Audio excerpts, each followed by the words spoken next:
Road భద్రతా నియమాలపై ప్రజలకు అవగాహన కల్పించే లక్ష్యంతో రవాణా శాఖ రోడ్డు భద్రతా మాసోత్సవాలను నిర్వహిస్తోంది. ఇందులో భాగంగా పాదచారులు, పాఠశాల విద్యార్థులు మొదలుకొని డ్రైవర్ల వరకు రోడ్డు భద్రతా నియమాలపై అవగాహన కలిగించేలా పలు కార్యక్రమాలను చేపడుతున్నారు. రోడ్డు భద్రతా మాసోత్సవాల లక్ష్యాలు, ఇందులో భాగంగా చేపడుతున్న కార్యక్రమాలపై డిప్యూటీ ట్రాన్స్పోర్ట్ కమిషనర్ డాక్టర్ వాణితో ముఖాముఖి. రహదారి భద్రతా నియమాలపై ప్రజలకు అవగాహన కల్పించేందుకు రవాణా శాఖ ప్రతి సంవత్సరం రోడ్డు భద్రతా వారోత్సవాలు, రోడ్డు భద్రతా మాసోత్సవాలను నిర్వహిస్తోంది. ఈ క్రమంలో ఈ ఏడాది సైతం రోడ్డు భద్రతా మాసోత్సవాలను తీసుకొచ్చి రకరకాల కార్యక్రమాల ద్వారా ప్రజలకు రోడ్డు భద్రతా నియమాలపై అవగాహన కల్పిస్తున్నారు. ఈ క్రమంలో నల్గొండ జిల్లాలో చేపడుతున్న రోడ్డు భద్రతా నియమాల కార్యక్రమాలకు సంబంధించి మనకు వివరించడానికి మనతో డిప్యూటీ ట్రాన్స్పోర్ట్ కమిషనర్ డాక్టర్ వాణి మనతో ఉన్నారు. మేడం అడిగి పూర్తి వివరాలు తెలుసుకుందాం. మేడం చెప్పండి, ఈ సంవత్సరం ఈ రోడ్డు భద్రతా మాసోత్సవాలు ఎప్పటి నుండి ఎప్పటి వరకు నిర్వహిస్తున్నారు? జనవరి 1 నుంచి జనవరి 31 వరకు రోడ్డు భద్రతా మాసోత్సవాలు జరుపుకుంటున్నాము. యూజువల్గా రోడ్డు భద్రతా వారోత్సవాలు కామన్గా జరుపుకుంటాము. బట్ రోడ్డు భద్రతను సరిగా పాటించకపోవడం వలన దాని మీద ఇంకా అవగాహన పెంచాలనే ఉద్దేశంతో దాని మీద ఎక్కువ ఇంపార్టెన్స్ ఇద్దామని చెప్పేసి ప్రజల్లో అవగాహన కార్యక్రమాలు బాగా తీసుకెళ్తున్నాము. దీనికోసం ఫుల్ మంత్ జనవరి 1 నుంచి జనవరి 31 వరకు మాసోత్సవాలు చేస్తున్నాము. ఓకే, ఈ కార్యక్రమం అంటే ఈ రోడ్డు భద్రతా మాసోత్సవాల్లో భాగంగా ఎట్లాంటి కార్యక్రమాలు చేస్తున్నారు? అసలు ఎవరిని టార్గెట్గా చేసి ఈ కార్యక్రమాలు చేపడుతున్నారు మీరు?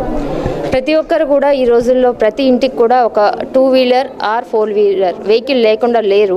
కాబట్టి ప్రతి ఒక్కరు కూడా అవసరము.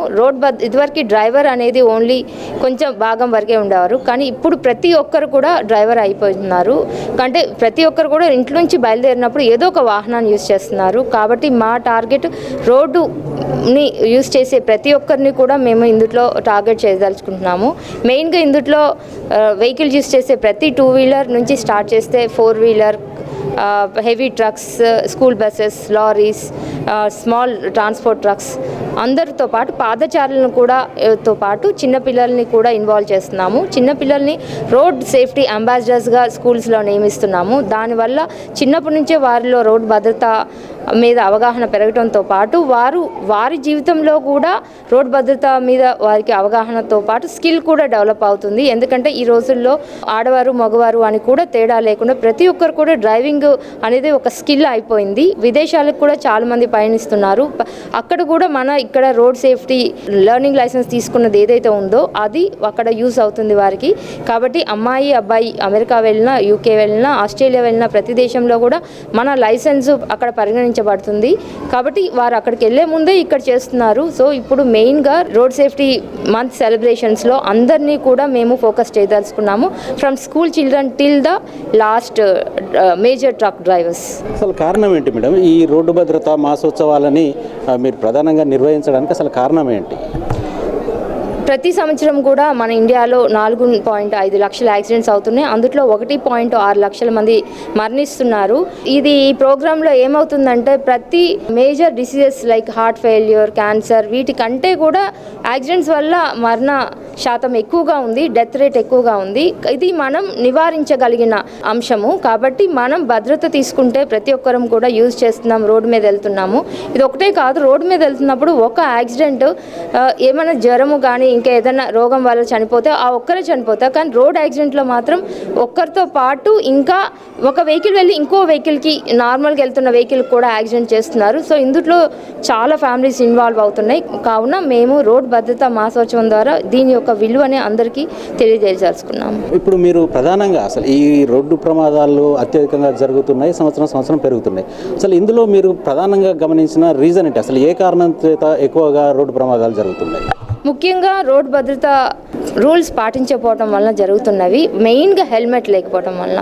So one we see the death rate it's more in the 2 wheelers. కాబట్టి ఎక్కువ శాతము 2 వీలర్ నడుపుతున్న వారి ఎక్కువగా యాక్సిడెంట్ బారిన పడుతున్నారు. మెయిన్గా ఇది మనం హెల్మెట్ ప్రాపర్గా పెట్టుకోవాలి. హెల్మెట్ బెల్ట్ వారు పెట్టుకున్నట్లయితే తప్పకుండా కూడా ఈ యాక్సిడెంట్ని బై 2 వీలర్ని తగ్గించవచ్చు. So major accidents and the death rate is among the 2 wheeler riders. అయితే ఇక్కడ మనం కొన్ని ప్రయాణాలను మనం గమనిస్తే మైనర్లు కూడా టూ వీలర్స్ నడుపుతున్నట్లుగా కనిపిస్తుంది. వాళ్ళకు రోడ్డు భద్రతా నియమాల మీద అవగాహన లేకపోవడం వల్ల వాళ్ళు కొంచెం ర్యాష్గా డ్రైవింగ్ చేస్తూ వాళ్ళు ప్రమాదాల బారిన పడడంతో పాటు ఇతరుల ప్రాణాలకు కూడా వాళ్ళు ప్రమాదకరంగా మారుతున్నారు. దీన్ని మీరు ఎట్లా చూస్తున్నారు అసలు? అంటే మైనర్లకు వాహనాలు ఇవ్వడాన్ని చట్టం నిషేధిస్తుందా? వాటి అందులో ఎలాంటి శిక్షలు ఉన్నాయి? ఇంత ముందులా లేదండి. ఇప్పుడు మైనర్స్ ఎవరైనా సరే వెహికల్ తీసుకెళ్తే వాళ్ళ పేరెంట్స్కి చాలా సీరియస్గా ఇంప్రిజన్మెంట్ కూడా ఉంది, జైల్లో కూడా ఇస్తారు.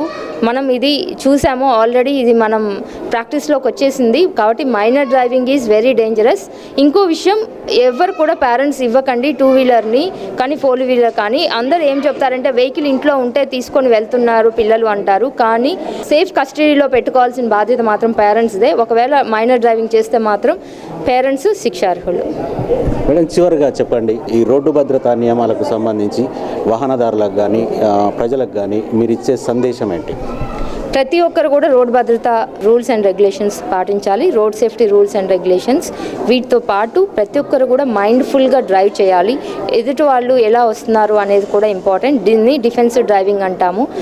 డిఫెన్సివ్ డ్రైవింగ్లో ఎదుటివారు ఎలా వస్తున్నారు, పాదచారులు ఎలా నడుస్తున్నారు, మనం ఎలా వెళ్ళాలి, ప్రతి వెహికల్కి ఇంకో వెహికల్కి మధ్య ఎంత డిస్టెన్స్ పెట్టుకోవాలి అనేది చాలా ముఖ్యమైన విషయము. కాబట్టి ప్రతి ఒక్కరు కూడా ఇంట్లోంచి బయటికి వెళ్ళేటప్పుడు కాళ్ళకు ఎట్లా పాదచారులు ముఖ్యమో తలకు కూడా హెల్మెట్ పెట్టుకోవాలి. మనం ఫోన్ కోసం అందరు కూడా ప్రతి ఒక్కరు కూడా ఎలాగా కేసు వేసుకుంటారో అట్లాగే మన తలకి హెల్మెట్ పెట్టుకోవాలి, దానికి బెల్ట్ కూడా కంపల్సరీ పెట్టుకోవాలి. ఇంకా టూ వీలర్ తర్వాత ఫోర్ వీలర్లో చూస్తే మనం బ్యాక్ సీటర్స్ కూడా కంపల్సరీగా సీట్ బెల్ట్ పెట్టుకోవాలి. సీట్ బెల్ట్ పెట్టుకోకపోతే మీరు ఎంత కాస్ట్లీ కార్ కొన్నా కూడా సీట్ బెలూన్స్ ఓపెన్ అవ్వవు. బెలూన్స్ ఓపెన్ అవ్వకపోతే మీరు తప్పకుండా ప్రమాదం బారిన పడతారు. వీటితో పాటు రోడ్ మీద వెళ్ళేటప్పుడు పాదచారులు కూడా ప్రతి ఒక్కరు కూడా వారు ఎక్కడ నడవాలని చెప్పి అక్కడ ఉన్నదో దాని ప్రకారం మాత్రమే నడచాలి. రోడ్ దాటేటప్పుడు కూడా తప్పకుండా ప్రతి ఒక్కరు వెహికల్స్ ఏమొస్తుందో చూసి దాని ప్రకారమే వెళ్ళాలి. ఇది అంతా కూడా ప్రతి ఒక్కరికి ఇదొక స్కిల్ అయిపోయింది. వంట చేయడం ఆడవారికి ఎంత ముఖ్యమో అట్లానే ప్రతి ఒక్క జీవికి ఎవరైతే వెహికల్ని పట్టుకుంటారో వారికి డ్రైవింగ్ స్కిల్ అనేది కూడా చాలా ఇంపార్టెంటు. కాబట్టి ప్రతి ఒక్కరు కూడా ఏమేమి అప్డేట్స్ వస్తున్నాయి, ఏమేమి రూల్స్ వస్తున్నాయి, మేము అన్నీ కూడా మీకు మీడియా ద్వారా అందరికీ తెలియజేస్తుంటాము. దాని ప్రకారము వెళ్ళాల్సి ఉంటుంది. ఇంకోటి, రద్దీ ఓవర్లోడ్ ఉన్న వాహనాలు ఆటోస్ అన్నీ ఎక్కకండి. ప్లస్ ప్రతి ఒక్కరు కూడా ఓవర్ స్పీడ్ వెళ్ళకూడదు, డ్రంక్ అండ్ డ్రైవ్ చేయకూడదు, మైనర్ డ్రైవింగ్ ఇవ్వకండి. వీటితో పాటు ఇంట్లో ప్రతి ఒక్క పేరెంట్స్ యొక్క పర్యవేక్షణ, 18 years దాటిన తర్వాత కూడా పేరెంట్స్ పర్యవేక్షణ అవసరము. మైనర్స్కి అయితే అసలు వెహికల్ ఇస్తే వారిదే బాధ్యత. 18 years నిండిన తర్వాత ప్రతి ఒక్కరు కూడా ఆర్టీఓ ఆఫీస్కి వచ్చి లైసెన్స్ తీసుకుంటే వారికి ఫ్యూచర్లో ఏమన్నా యాక్సిడెంట్ అయినప్పుడు కూడా అది ఉపయోగపడుతుంది. కాబట్టి తప్పకుండా 18 years నిండిన పౌరులు లైసెన్స్ తప్పకుండా తీసుకోవాలి. ఇది రోడ్డు భద్రతా మాసోత్సవాలకు సంబంధించి deputy transport commissioner doctor Vani చెప్పిన విషయాలు. కెమెరామెన్ మధుతో శేఖర్, IBC న్యూస్, నల్గొండ.